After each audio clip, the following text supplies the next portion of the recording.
Hello दोस्तों, नमस्कार। मेरे यूट्यूब चैनल पर एक बार फिर से आपका स्वागत है। आशा करता हूं कि आप सभी लोग बढ़िया होंगे और आज की हमारी क्लास बहुत ही ज़बरदस्त होने वाली है। आज हम ISLM मॉडल पढ़ेंगे। ISLM मॉडल को हम 3 से 4 क्लास में पूरा करेंगे। अगर आज की क्लास आपने पूरी देख ली तो आप आगे आने वाली क्लास को देखे बिना रह नहीं पाएंगे, क्योंकि हम ISLM मॉडल को बहुत ही अच्छी तरह से और एक नए तरीके से पढ़ने वाले हैं, जो यूट्यूब पर या किसी भी कोर्स में शायद मुश्किल से देखने को मिलता है। और अगर आप चाहते हैं कि आपके नेट एग्ज़ाम या इकोनॉमिक्स से संबंधित किसी भी एग्ज़ाम में ISLM मॉडल से संबंधित कोई भी क्वेश्चन गलत ना हो, तो मैं जो पढ़ाने वाला हूँ उसे आप अच्छी तरह से पढ़ें। और इसके अलावा आपको ISLM मॉडल कहीं से भी पढ़ने की ज़रूरत नहीं है। तो हम सीधा अपना टॉपिक शुरू करते हैं। और हम क्या पढ़ने वाले हैं? ISLM model. इसमें IS का क्या मतलब होता है? I यानी इन्वेस्टमेंट यानी निवेश, और S यानी सेविंग यानी बचत, यानी निवेश और बचत, जो हमें क्या दर्शाता है? वस्तु बाजार के संतुलन को दर्शाता है या वास्तविक क्षेत्र के संतुलन को दर्शाता है। और यहाँ पर IS यानी निवेश और बचत ही क्या है? प्रवाह चर, ये हमें ध्यान रखना है। यहाँ से हमारा नेट में क्वेश्चन आ चुका है। और दूसरा क्या है? LM। LM यानी L यानी लिक्विडिटी प्रेफरेंस यानी तरलता पसंदगी, जो हमें मुद्रा की मांग को दर्शाता है। और दूसरा क्या है? M यानी मुद्रा की पूर्ति यानी मनी सप्लाई, जो हमें क्या दर्शाता है? मुद्रा बाजार संतुलन या मौद्रिक क्षेत्र के संतुलन को दर्शाता है। और L और M ये दोनों क्या है? स्टॉक चर है। अब यहाँ पर देखिए नोट क्या दिया हुआ है? ISLM स्टॉक और प्रवाह चरों का संतुलन दर्शाता है। ये हमारा नेट में ये क्वेश्चन आया है कि ISLM मॉडल संतुलन है। तो हमारा ऑप्शन ए था स्टॉक चर, दूसरा था प्रवाह चर, तीसरा था स्टॉक और प्रवाह दोनों। तो हमारा ये वाला स्टॉक और प्रवाह दोनों, ये वाला आंसर सही था। ये हमारा नेट में क्वेश्चन आ चुका है, ये ध्यान रखना है।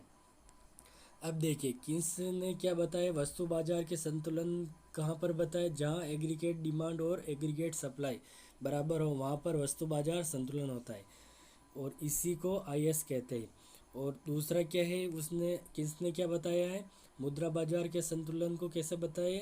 जहाँ मुद्रा की मांग और मुद्रा की पूर्ति बराबर होती है, और इसी को LM कहते हैं। लेकिन किन्स ने क्या बताया? किन्स ने दोनों क्षेत्रों को अलग अलग बताया है। जबकि ISLM मॉडल में क्या होता है कि दोनों क्षेत्र, वस्तु बाजार और मुद्रा बाजार, दोनों क्षेत्र एक साथ संतुलन में होता है, और किन्स ने दोनों को अलग अलग बताया था। तो ISLM मॉडल की हिस्ट्री देख लेते हैं। ISLM मॉडल का प्रतिपादन किसने किया? तो ISLM मॉडल का प्रतिपादन JR हिक्स और हैंसन ने किया। और कब किया? 1937 में किया। और ISLM मॉडल से संबंधित अन्य अर्थशास्त्री कौन हैं? तो अन्य अर्थशास्त्री लर्नर और जॉनसन हैं। तो ये दोनों भी हमें ध्यान रखने हैं। अब देखिए IS कर्व क्या होता है? यह एक ऐसा वक्र है जो विभिन्न आय स्तरों और तथा विभिन्न ब्याज दरों के उन सभी संयोगों को दर्शाता है जहाँ निवेश और बचत संतुलन में होते हैं। यानी IS वक्र क्या होता है? जैसे यहाँ पर ये हमारा IS वक्र है। यहाँ पर आय होती है और यहाँ पर रेट ऑफ इंटरेस्ट यानी ब्याज दर होती है। तो IS वक्र विभिन्न ब्याज दरों और IS वक्र विभिन्न आय स्तरों और विभिन्न ब्याज दरों के उन सभी संयोगों को दर्शाता है जहाँ पर क्या होता है? निवेश और बचत एक दूसरे के बराबर होते हैं। ये हमें दर्शाता है IS वक्र। अब हम समझते हैं IS वक्र की उत्पत्ति। तो IS वक्र की उत्पत्ति कैसे होती है?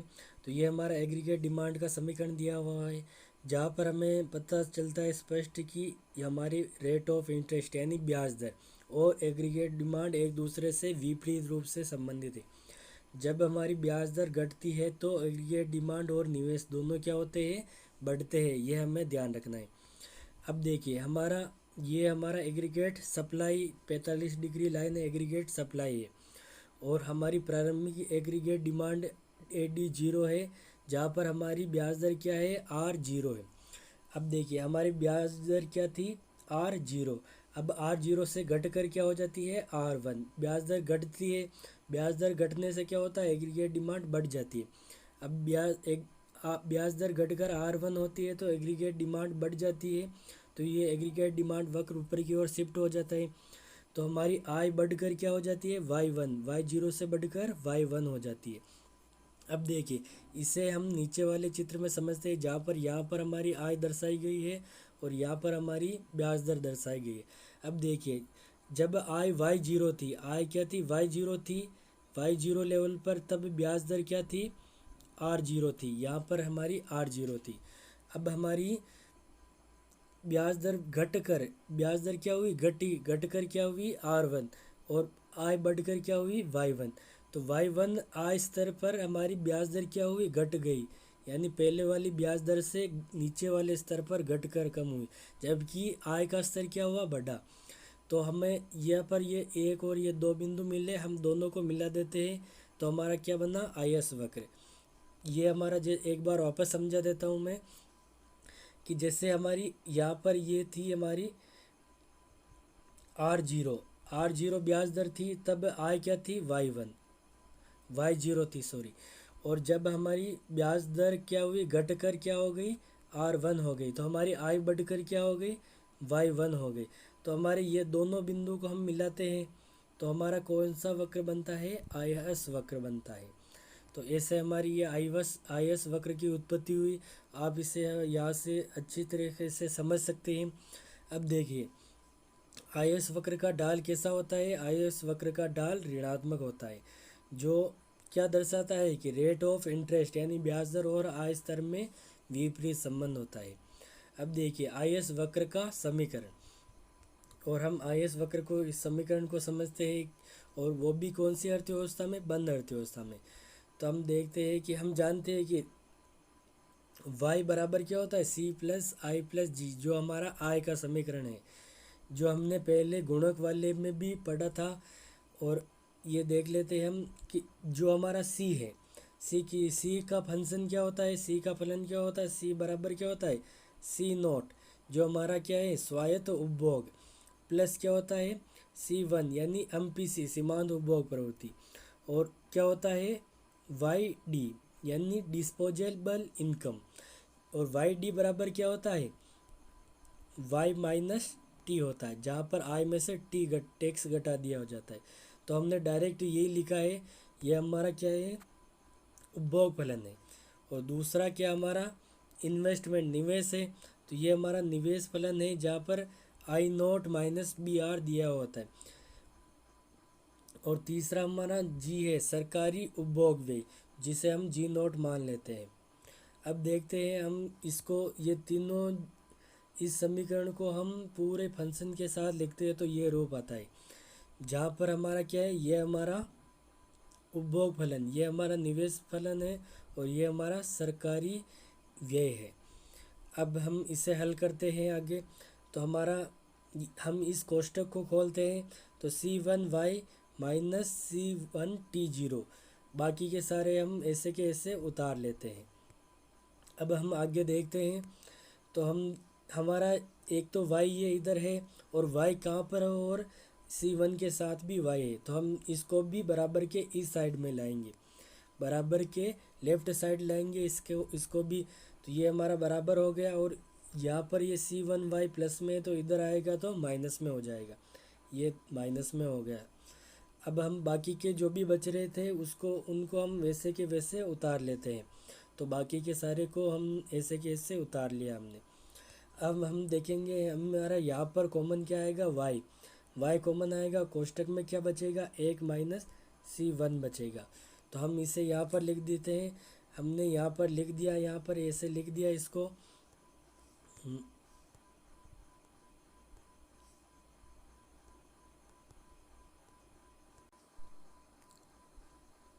अब हमने यहाँ पर ये लिख दिया, और बराबर में सारे ये सारे वाले हमने वापस उतार लिए ऐसे कैसे।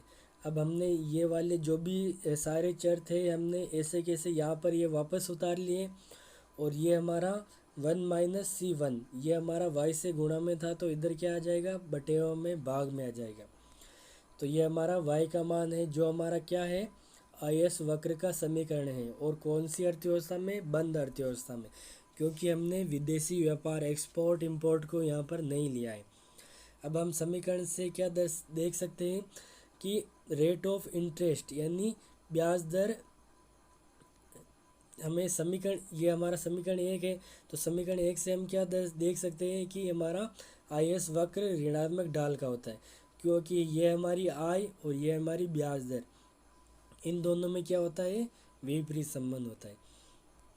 अब देखते हैं कि हमारा आयस वक्र में शिफ्ट किन किन कारणों से होता है। तो हमारा आयस वक्र में शिफ्ट भी हम इसी समीकरण से ज्ञात कर सकते हैं। यहाँ पर हमारा ऊपर है C0, T0, I0 और G0, ये सभी हमारे क्या है, स्वायत्त चर है। तो इन सभी के कारण क्या होता है, हमारा आयस वक्र में शिफ्ट होता है। तो इन सभी में जो भी प्लस वाले चर है उनके कारण आयस वक्र में राइट साइड में शिफ्ट होगा, जबकि जो भी माइनस वाले चर है तो उन सभी के कारण आयस वक्र में लेफ्ट साइड में शिफ्ट होगा। ये आयस वक्र प्रारंभिक है और इसके लेफ्ट साइड में शिफ्ट होगा। अब देखते हैं कि हमारे यह भी यहाँ पर जो भी चर है, यहाँ पर ये जो समीकरण, इसमें एक बार बता दूँ, यहाँ पर जो है, यहाँ पर हमारा माइनस का चिन्ह है। यह देखिए C1 T0 किस में है, माइनस में, तो ये हमारा यहाँ पर माइनस आएगा, यहाँ पर आपको ध्यान रखना है। तो देखते हैं हमारा प्लस वाले चर कौन से हैं। प्लस वाले है I0, G0 और C0। तो ये सभी चर कौन से हैं, हमारे प्लस वाले। तो इन सभी में वृद्धि होने पर हमारा आयस वक्र दाईं ओर शिफ्ट होगा, और इन सभी में कमी होने पर हमारा आयस वक्र बाईं ओर शिफ्ट होगा। जबकि हमारा नेगेटिव चर क्या है, T0, टैक्स क्या है हमारा, नेगेटिव। तो इसके कारण हमारा T0 में वृद्धि होने पर हमारा आयस वक्र लेफ्ट साइड में शिफ्ट होगा, जबकि इसमें कमी होने पर राइट साइड में शिफ्ट होगा। तो हम इसे देख लेते हैं यहाँ पर कि स्वायत्त चर हमारा C0, T0, G0, I0 है। अब देखिए कि पॉजिटिव में वृद्धि पर आयस राइट साइड में शिफ्ट, और नेगेटिव में वृद्धि से आयस लेफ्ट साइड यानी बाईं ओर शिफ्ट। अब देखते हैं कि T0 में वृद्धि से लेफ्ट साइड में शिफ्ट होगा, और T0 में कमी से राइट साइड में शिफ्ट होगा। जबकि देखिए C0, G0, I0, इन सभी में कमी से लेफ्ट साइड में शिफ्ट होगा, और इन सभी में वृद्धि से राइट साइड में शिफ्ट होगा। और एक और देख लेते, बचत क्या है, बचत भी हमारा टैक्स की तरह है कि बचत में वृद्धि से हमारा लेफ्ट साइड में शिफ्ट होगा, और बचत में कमी से राइट साइड में शिफ्ट होता। अब देखिए बचत हमारा क्या होता है, सी के विपरीत होता है। अगर सी में वृद्धि होती है तो बचत में कमी होती है। तो इसी बचत के विरुद्ध होने के कारण इसमें इसी के विरुद्ध कार्य करता है ये भी। तो हमने यहाँ पर देख लिया आयस वक्र में शिफ्ट। अब देखते हैं आयस वक्र का स्लोप, आयस वक्र का ढाल। अब आयस वक्र के स्लोप का सूत्र क्या होता है, dr/dy। ये आयस वक्र के ढाल यानी स्लोप का सूत्र है, हमें ध्यान रखना है। अब देखिए इसी समीकरण से हम आयस वक्र का स्लोप निकालते। अब देखिए इस समीकरण से हम सबसे पहले क्या निकालेंगे, dy/dr निकालेंगे हमारा। तो ये क्या आएगा, तो हम देखिए r के संदर्भ में हमें क्या करना है, अवकलन करना है। तो हमें r के संदर्भ में करेंगे तो यहाँ पर क्या बचेगा, हमारा ऊपर क्या बचेगा, -b बचेगा, और बटे में 1 - c, ये हमारा अवकलन आएगा। तो हमारा dy/dr ये हमारा क्या है, -b/1 - c1, ये हमारा dy/dr। जबकि हमारा स्लोप क्या होता है, स्लोप इसका उल्टा dr/dy, तो इसके लिए हमें इसको भी उल्टा करना पड़ेगा। तो हम ढाल देख लेते हैं, हमारा dy/dr हमारा क्या है, -b/1 - c। तो स्लोप के लिए हमें इसको उल्टा करना पड़ेगा, तो इसके लिए हमें इसको भी उल्टा कर देंगे। तो पूरे को उल्टा करने पर ये हमारा स्लोप आ गया। अब देखिए हमने स्लोप को यहाँ पर वापस लिख दिया, और यहाँ पर ये b के साथ माइनस है, उसको हम कोष्ठक से बाहर लेकर आ गए। तो ये जो माइनस है ये हमें क्या दर्शाता है, आयस वक्र के ऋणात्मक ढाल को दर्शाता है। अब देखिए आयस वक्र का स्लोप किस पर निर्भर करता है, एक तो C1 यानी MPC सीमांत उपभोग प्रवृत्ति, दूसरा क्या है B क्या है, इंटरेस्ट सेंसिटिविटी यानी ब्याज सहनशीलता। तो इन दोनों पर क्या निर्भर करता है, हमारा आयस वक्र का ढाल। और इन दोनों पर देखिए C1 से भी हमारा स्लोप विपरीत रूप से संबंधित है और B से भी विपरीत रूप से संबंधित है। तो हम देखते हैं कि क्या है, C1 या B इन दोनों में वृद्धि होगी तो हमारा स्लोप क्या होगा, कम होगा। तो C1 या B में वृद्धि होने पर हमारा स्लोप कम होगा। ये पहले स्लोप इससे कम होके हमारा स्लोप ये हो जाएगा। और स्लोप कम होगा मतलब क्या होगी, हमारी लोच बढ़ेगी। स्लोप में कम होना यानी लोच में वृद्धि होगी। और C1 और B में क्या होगी, कमी। तो स्लोप में क्या होगी, हमारे स्लोप में वृद्धि होगी। तो ये हमारा स्लोप है, स्लोप में वृद्धि होगी। और स्लोप में वृद्धि होने पर लोच में क्या होगी, कमी होगी। अब देखते हैं आयस वक्र का समीकरण खुली अर्थव्यवस्था में। पहले हमने देखा आयस वक्र का समीकरण बंद अर्थव्यवस्था में, अब देखेंगे खुली अर्थव्यवस्था में। तो देखिए हमारा ये तो हमारा बंद अर्थव्यवस्था का था। खुली अर्थव्यवस्था में हमने निर्यात और आयात को भी शामिल कर दिया, एक्सपोर्ट और इंपोर्ट। तो हमने एक्सपोर्ट की जगह क्या लिख लिया, x0, और m यानी इंपोर्ट की जगह क्या लिख लिया, माइनस में m0 और माइनस m1y। तो हमने ये और शामिल कर दिए। अब हम इसे शामिल, इसको हम पूरा हल कर दे तो इसका हमें फाइनल समीकरण ये मिलता है। ये पूरा हल आप देख लेना, ये हमें फाइनल समीकरण मिलता है। जिसमें हमारा पहले वाले समीकरण में नया क्या ऐड हुआ, तो हमारे ऊपर ये ऐड और बटे हुए में m1 ऐड हुआ। हमने इसको क्या नाम दे दिया है, समीकरण नंबर 3। अब देखिए आयस वक्र में शिफ्ट में हमारा क्या है कि ये जो हमारा C0, T0, I0, G0 ये तो पहले वाले की तरह कार्य करेंगे। अब देखिए हमारा यहाँ पर एक्स्ट्रा क्या है, एक तो क्या है x0, x0 क्या है, प्लस वाला। तो x0 में क्या होगी, वृद्धि। अगर हमारे x0 में वृद्धि होगी तो हमारा क्या होगा, आयस वक्र राइट साइड में शिफ्ट होगा। और अगर कमी होगी तो हमारा आयस वक्र लेफ्ट साइड में शिफ्ट होगा। और देखिए हमारा m0 क्या है, माइनस में है, तो ये उल्टा करेगा, नेगेटिव की तरह कार्य करेगा। तो हमारे m0 में वृद्धि होने पर आयस वक्र लेफ्ट साइड में शिफ्ट होगा। और जबकि इसमें क्या होगी, कमी, तो इसमें राइट साइड में शिफ्ट होगा।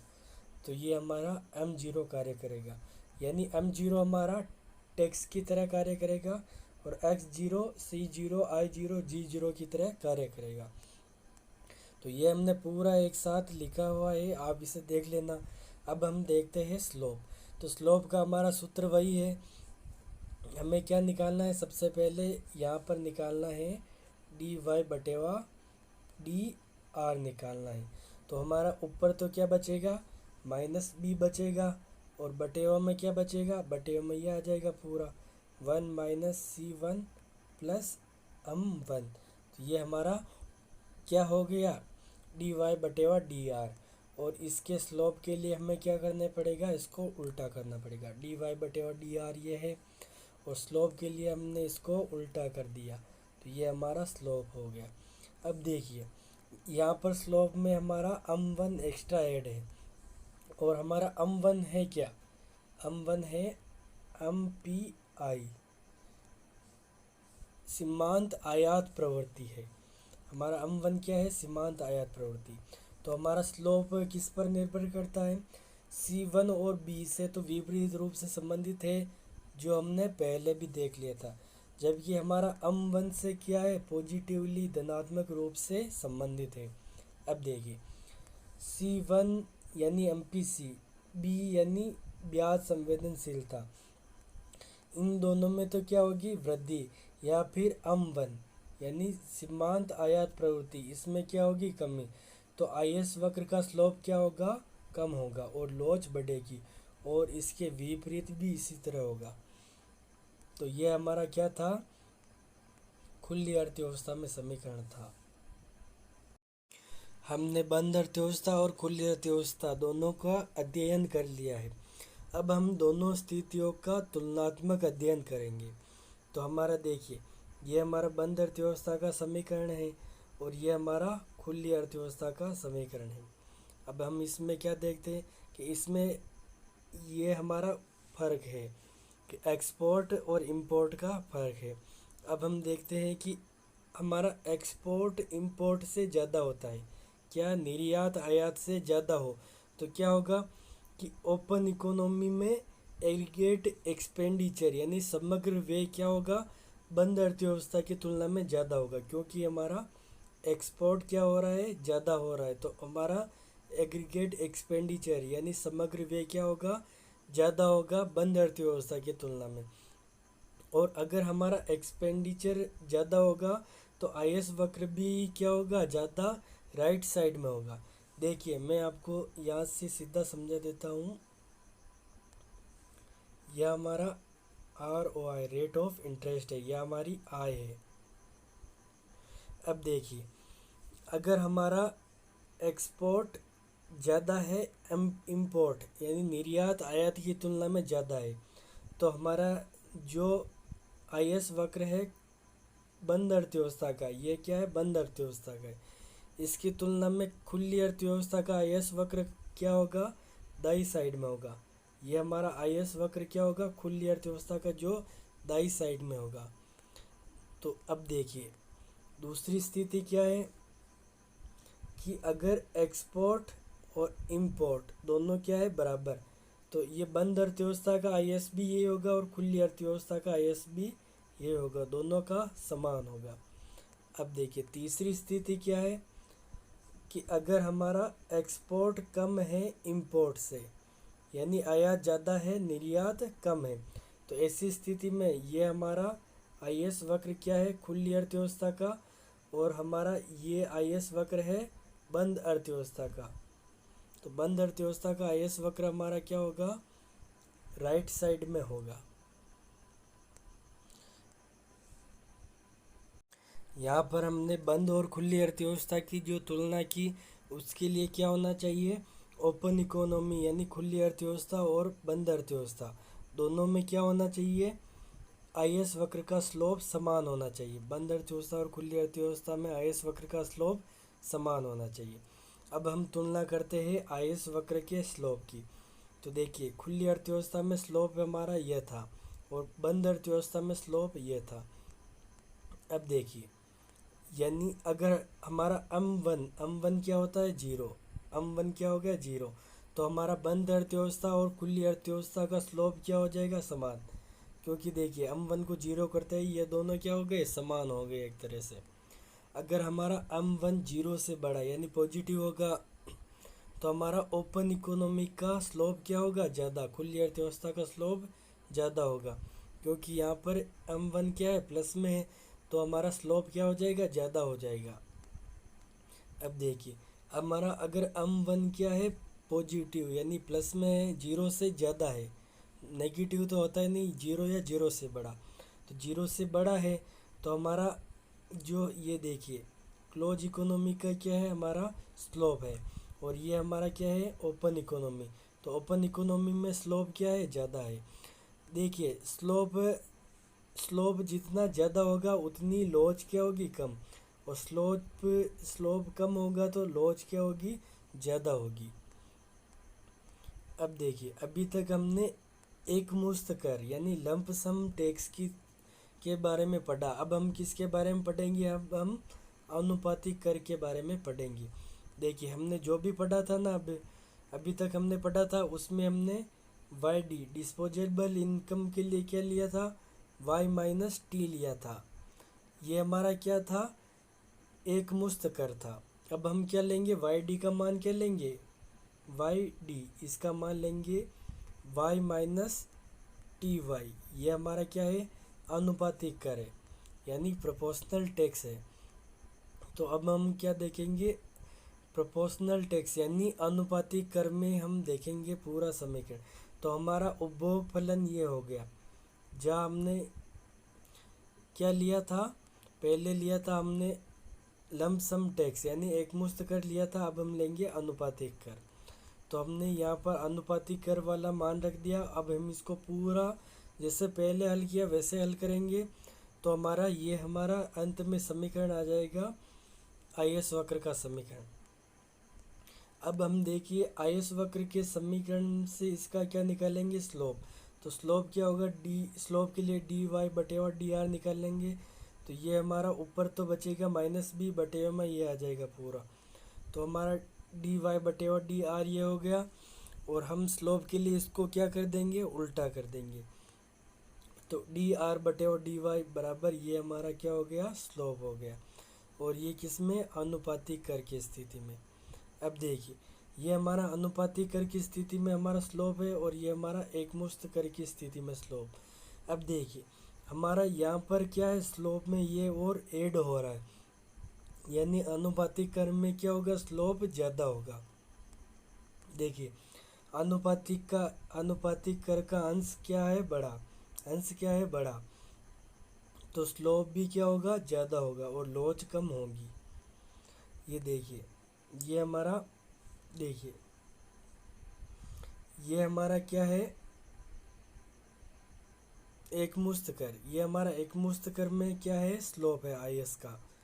और अनुपातिक कर की स्थिति में ये हमारा स्लोप जो कि क्या है, ज़्यादा है, ये स्लोप हमारा ज़्यादा है। अब देखते हैं हम,